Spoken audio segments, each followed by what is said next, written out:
Madame le maire a la parole.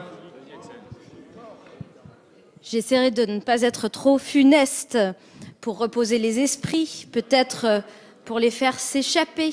J'aimerais moi aussi, comme mes collègues dans leurs interventions récentes, proposer une parenthèse internationale. Alors la destination n'est pas exotique puisqu'il ne s'agit que de traverser la Manche et je serai factuelle.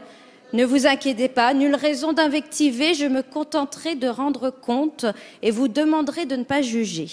Avec d'abord quelques chiffres, un débat ouvrant le mariage civil aux couples homosexuels le mardi 5 février à la Chambre des communes, qui a commencé à 12h35 et s'est terminé à 19h. 6h30 de débat. 72 interventions des députés pour 4 minutes chacune, puis un vote. 400 MPs, les députés, qui traversent le lobby du Yes, 175 députés qui, eux, franchissent la porte du non. Le Premier ministre britannique, M. David Cameron, s'exprime en ces termes. La loi rendra la société britannique plus forte. C'est un pas en avant pour notre pays et je suis fière que notre gouvernement l'entreprenne. Sur le fond, toutes sortes de choses ont été entendues cet après-midi à Londres.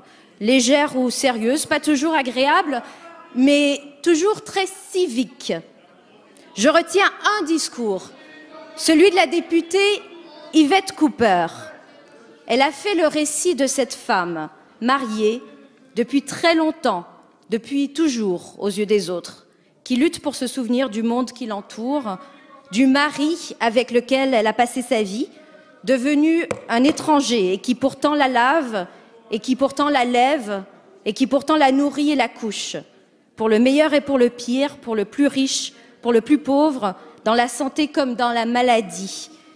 Voilà, mes chers collègues, les errements anglo-saxons que vous décrivez, les mêmes qui ont ouvert l'adoption aux couples homosexuels, pour le meilleur et pour le pire, mais pour tous. Merci.